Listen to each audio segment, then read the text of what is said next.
days I literally have the best job in the world, and today is one of those days. My Lord, ladies and gentlemen, on behalf of the South East Alliance, thank you for joining us at our latest Railway 200 event. We've been overwhelmed by the interest in today. We've definitely exceeded Pixie, but we thank you for joining us. Whether you're involved in railways past, present or future, we are delighted that you've joined us today. I was going to start by saying, can you tell what it is yet? But our comms director is from Australia, she said I'm not allowed to say that anymore. What we're going to do this year is reflect upon the proud history of our railways and the contribution that it's made to our communities, literally enabling them to live, to work and to grow. And we've got many things to celebrate. We have London's oldest station on London's oldest railway, and we have Britain's only domestic high-speed train service. We can celebrate the day trippers and the hop pickers from our past, but also that golden era of luxurious boat train travel with the Golden Arrow and the Blue Train. And we can celebrate our contribution to 2 world wars and the way that the railways with suburban electric travel have helped towns and cities grow. But today we celebrate the era of Network South East. Now again, I've promised Alison there will be no spurious links to my favourite football team in anything I say this morning. You will be my witness to that. None of my links will be spurious. Through Railway 200, we want people to fall in love with railways again. We want to encourage a whole new generation of talent in our communities to imagine a career in rail. And we want some of those people to come and join us and help write the next chapter in our history as we seek to build a purposeful railway that contributes to economic growth, decarbonisation and social mobility. The stakes are high, but we're up for the challenge. I'd like to begin this morning by introducing our Rail Minister. I'm delighted that Lord Hendy of Richmond Hill has joined us this morning. He's going to share with you some of his hopes and expectations for Railway 200, a nationwide celebration of all that is good about railway. And he might have a word or two to say about Great British Railways. So, Lord Hendy, your Rail Minister.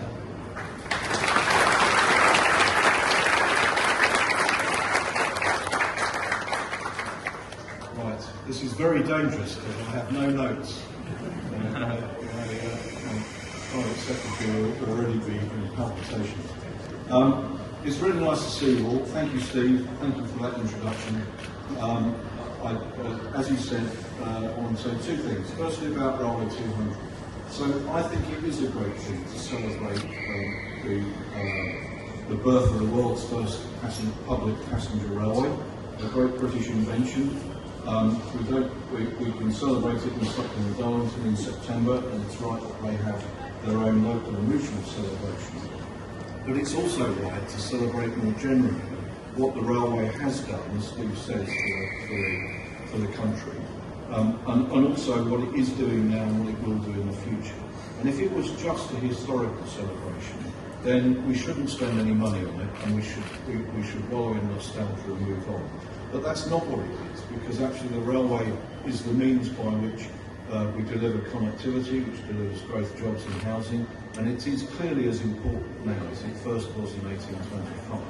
And indeed, one of the most remarkable things about the last 20 years is the wild enthusiasm of governments of various colours to invest in the railway, because it is widely understood that connectivity does drive growth, jobs and housing, and investing in the railway is a very effective way of doing it. So I think that gives us a good excuse to celebrate. And I'm keen on the past. I'm keen that we recognise the achievements of the Victorians. I'm keen that we celebrate the durability of the railway, as Steve says, through 2 world wars, through the growth of private motoring, the durability of the railway through COVID, and the recovery of it since. But I'm also keen to celebrate the present day because the railway is doing what it always did, which is to make the economy work, and also the future. There's a marvellous future in the railway, both for the country in terms of the investment, the jobs it can create, the technology that will be world beating, and also for the people who take those jobs around the country. We need a modern, young, diverse workforce. Quite a big proportion of the railways is over 50, white and male, and actually it can be replaced by people who are representative of the communities that the railway serves, and they can get decent jobs for the rest of their working lives. And I think all of that is really well worth doing. So actually having a bit of fun on the way is a bonus. It's not costing a great deal of public money. We're grateful to all the private sector sponsors who put money in, Malcolm and others, and are contributing to this, and it's a great thing. So that's one reason to celebrate 2025. The other reason to celebrate 2025 is that this government is determined to change the railway.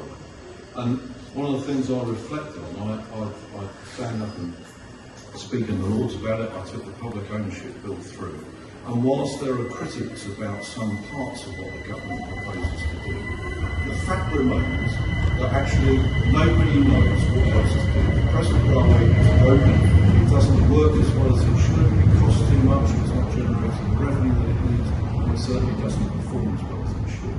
And when you ask critics about what the government's proposing to do, I haven't yet met anybody who can say to me, Peter, I've got a really good plan, it's not the one you're going to put in. And the truth is that actually reunifying the infrastructure and the operations is such an obvious thing to do after 30 years of organisation.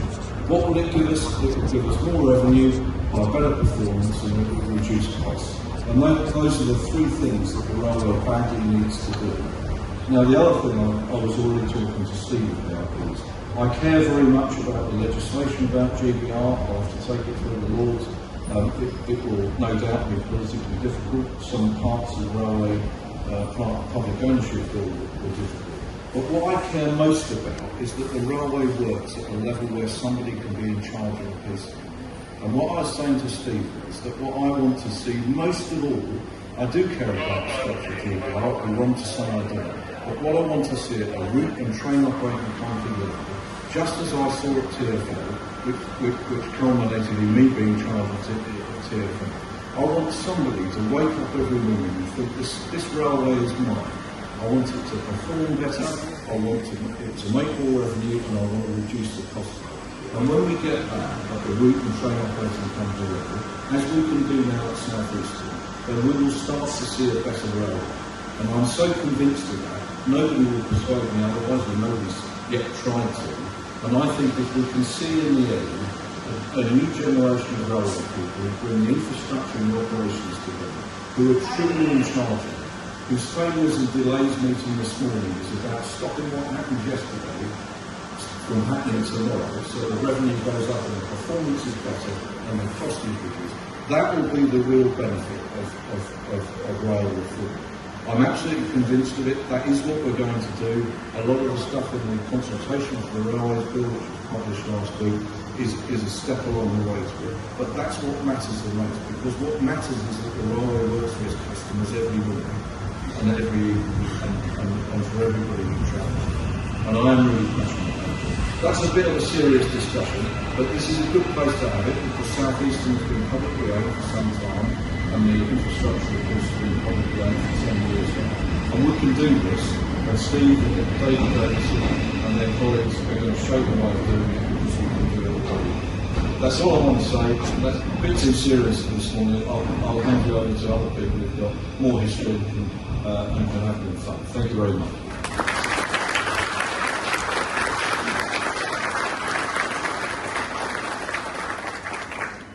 Thank you for those words, Peter. Contrary to the views of some of my team, I don't remember the eras of Brunel and Stevenson. Their numbers aren't in my phone book. I don't remember the late 19th century rivalry between James Forbes of the London Charing Cross Railway and his arch rival Sir Edward Watkin at the South Eastern Railway. My time on the railways began in the 1980s. I left school at the age of 7. to join the railway, and I remember the era of Network South East. And as we embark on a new era of public ownership, and as Peter says, of bringing track and train together, and of delivering a railway which is better for customers, better for colleagues, and better for the taxpayer, we really need look no further for inspiration than Mr. Green with unlimited red, white and blue paint in the South East.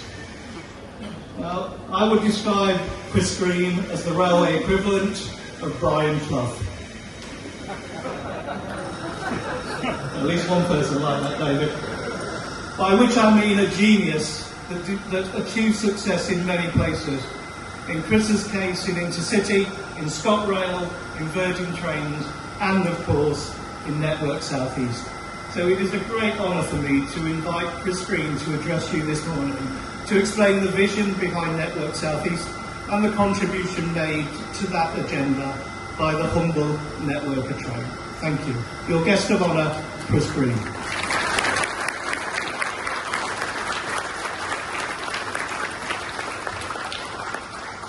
Thank you, Steve. Thank you, everyone. I think we ought to start by congratulating the Minister for coming here to front his Royal 200 event. He's championing this across the country. I think it's a great initiative. And I think we should thank Steve for using the network of 465 as his big story for heritage on the South East. I think he can also love his new colour scheme, very good. And his plan is to make the whole South East this way in 4 years. Selhurst Depot once let me loose with the painters, painting one of these things by hand. They only allowed me to do it for an hour because I couldn't get that red line horizontal. Diagonal. It's a lot harder to paint delivering than you might think. So why did we go to this complicated brand? And John Chimelli was on day one would be on the new brand. The brand we saw was the glue that was going to hold the new Network South East together. We had to get 14 different train companies all combined into one. It had to feel like one railway to London, and it had to feel a lot lighter and cleaner than it was. It was pretty grubby and grey in those days. So I think John was still making no apologies for a flash bright image, which one journalist said as a headline, commuters must bring their sunglasses when they travel next week. And that was what we wanted. We wanted to be noticed. London Transport had achieved it with red buses and red trains all around London. We achieved it with brilliant toothpaste. It seems to work really well. Then we had to get our new trains. And at the launch at Waterloo, which is very much like today, the Minister was with us, David Nixon in those days, another great friend of the railways. Our big announcement was that we were going to have a new fleet of trains, we were going to call them a networker, they were going to be high-tech, and we wanted 680 of them to use government. This was the first David Mitchell knew about it, but to be fair to him, he didn't blink. And he became a great friend, and 3 years later he came to sign the contract to make new trains in Charing Cross Hotel, in fact in 1989. So in those days we were all on the same page, making it happen, and there was a bit more money around. So then we had a design panel to try and make these trains a lot more attractive, because we wanted them to feel like a new start high-tech train. And the high-tech certainly was there. And Larry Shaw was our engineer, sadly no longer with us, but he brought the Derby research technology into it. So they were lightweight aluminium trains, much lighter on the track. They had AC traction motors for the first time. They had regenerative brakes, which is another first, and got matrix indicators. 1986, all those were new ideas. Now it's passé, and we're looking to see where we go from there. Then we handed over to the project team, and we thought the job was done, but of course they had all the problems. And we had a brilliant project manager called Jim Vine, also no longer with us today, and his job was to get this electronic train into traffic and make it interface with all the rest of the engineering around the railway. So it was one huge team, and this is where the unified railway that the Minister wants is so right. We had loads of people who knew what they were doing, we put them in the same room, and they sorted out endless problems for about 4 years. You would think the two different fleets were coupled, the rail fleet and the metro camel, well just, but they certainly did multiple, and we had blue sparks all over the place when we tried. Hopefully we solved that today.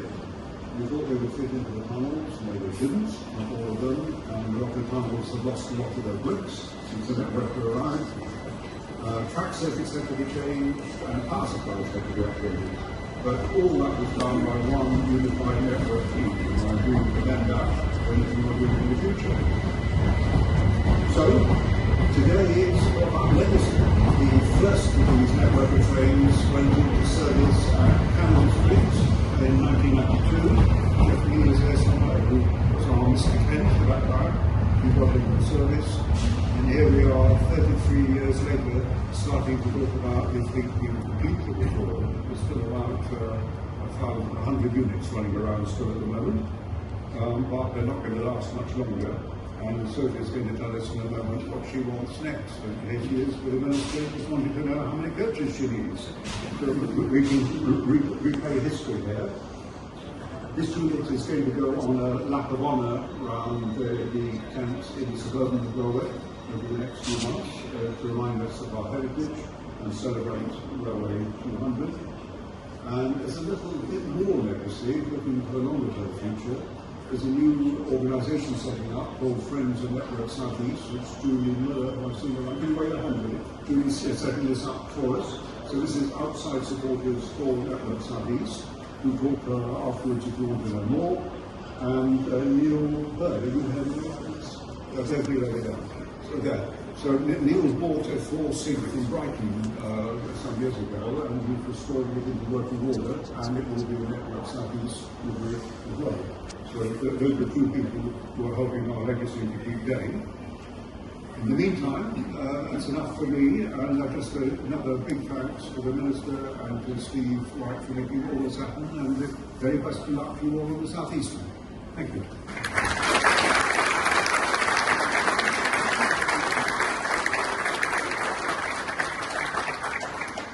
Thank you so much, Chris. You've just heard how the network has really transformed train travel for our customers. They replaced the sandal stop with something safer, more modern and more comfortable. But in 1992, the most popular car in England was the Ford Escort or the Vauxhall Cavalier. We're going to do a quick check by a show of hands. Who's still driving a Ford Escort or a Vauxhall Cavalier?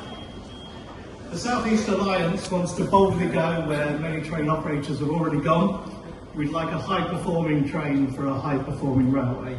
So it's my pleasure to invite Sophie Barker, our Head of Major Programmes, to share with you a little of what we would like to give our customers in the next era of train travel on the South East Alliance. Sophie Barker.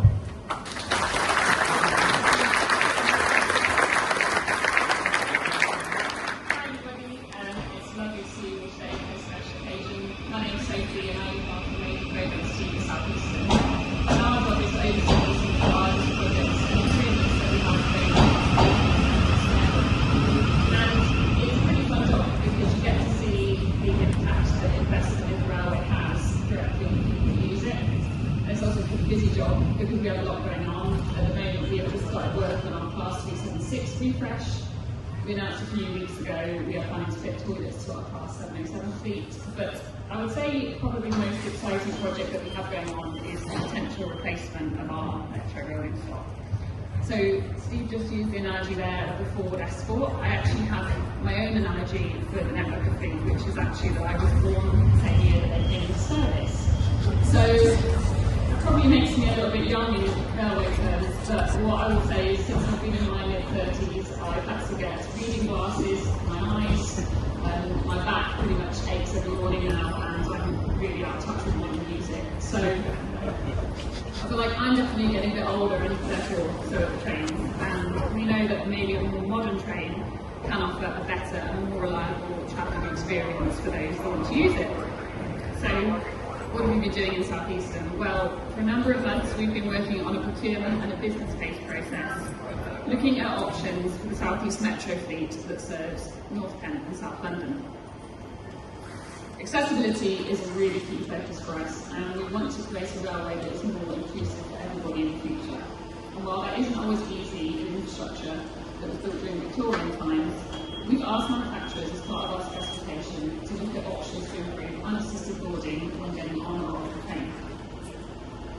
We've also looked at other features to future-proof the fleet, such as air conditioning, which is going to become increasingly relevant in a future where temperatures are potentially set to rise. We'd like the inside of the train to be a bright, clean and open space so that people feel safe when travelling, and we also want to make sure that they have good access to onboard information about their journey and access to plug sockets and charge points, which are rapidly becoming the norm for those modern travellers. We want to make sure that we make the best use of advancements in technology to make sure that the trains run as energy efficient as possible and are environmentally sustainable. Finally, as we look to the future under Great British Railways and the better working between track and train, we've also worked with colleagues in Network Web to help identify some other features we'd like to improve. So, for example, infrastructure monitoring, which will use the train to monitor the track and the environment that it's running in to feed data that can be analysed to spot faults and improve reliability. And we're also looking at including a small traction battery in the train that would allow the train to power itself to the next station and allow customers to disembark in the event that there was a problem with the power of the track. So say, for example, a transfer or a frozen conductor gap. So where do we go from here? I should caveat heavily, especially with the Minister present, that nothing is concluded yet. Our procurement process concludes later this year, and we need to write a business case to the Department of Transport and to the Treasury that sets out what the best option is and make sure that we found the right answer for our railway, our customers and also the taxpayer. But there's plenty of exciting things to come, so watch those space. Thanks for joining us today, and I'll hand it back to you.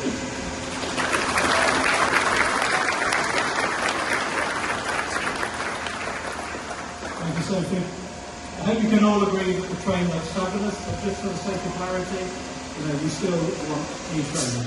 Particularly for autumn performance, I'm looking at Alex. When the Garden of England sheds its leaves every autumn, this train can't quite do what a modern train can do. Before concluding, I'd like to offer some thanks. Days like today don't just happen. It's a seismic effort by people across the railway industry. So let's just thank some individuals. For the record, I bought this tie myself. It was on eBay for £25. It's 100% polyester, and it all came out of my own money. The repaint, on the other hand, is a gift from Angel Trains, from David Jordan, and from Malcolm Brown. So can we give a big thank you please to our principal sponsors today. A massive thank you to Steve Riley and Matt Lewis of Angel, who helped ensure this train was just so.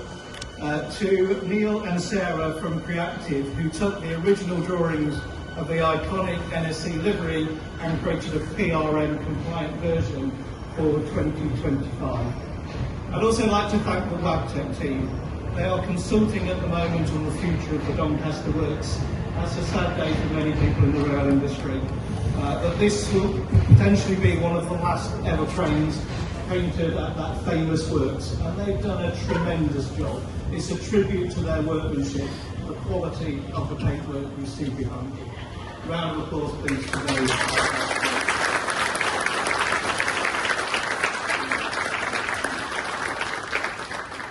The South Eastern team have been busy. I'd like to thank my namesake. There are actually 5 Steve Whites in South Eastern. But Steve White Engineering is the man that contracted this. In the engineering department, actually Ross Balcombe and Dave Holland, and a big thank you to the teams at Slavering and Gillingham.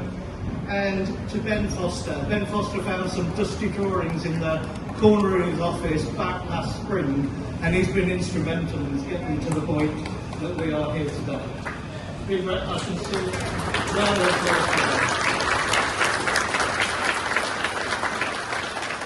today. Ben doesn't even work on the Metro fleet. Tomorrow he'll be back to his duties on the mainline service. Big thank you to John Till for his magic with the CIS screens today. And a big thank you to our comms and marketing department, and particularly to Andy Collins, who's choreographed today's report.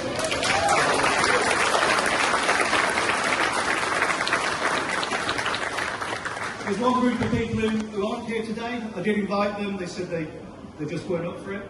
That was MI5. I said to MI5, we need to make this a covert operation. I want total secrecy. I want an absolute blackout. I want no one to know that we are painting this train and no one to know it's going to be here on the 25th of February. MI5 said, we can't do that. We do not have the capability to keep this away from the train enthusiast community. You'll need to find somebody else. So they are conspicuous by their absence. When you see this train going around our network, we hope it will be a wonderful reminder of the Network South East era, of the legacy of Chris Reed, of driving up service quality and driving up patronage. It went into service in 1992, the year that we introduced organising for quality. We put truck and train back together, and we've evolved the large British Rail engineering functions into the business sector. So we're nearly ready, but the train needs a name. Now, naming a train is a one-person job, but this is a railway, so we're going to use two people. I'd like to invite Lord Hendy to come this side and do the honours with the curtain, and I'd love Chris to stand on the other side and watch as we reveal the name. Cameras at the ready, let's name this train.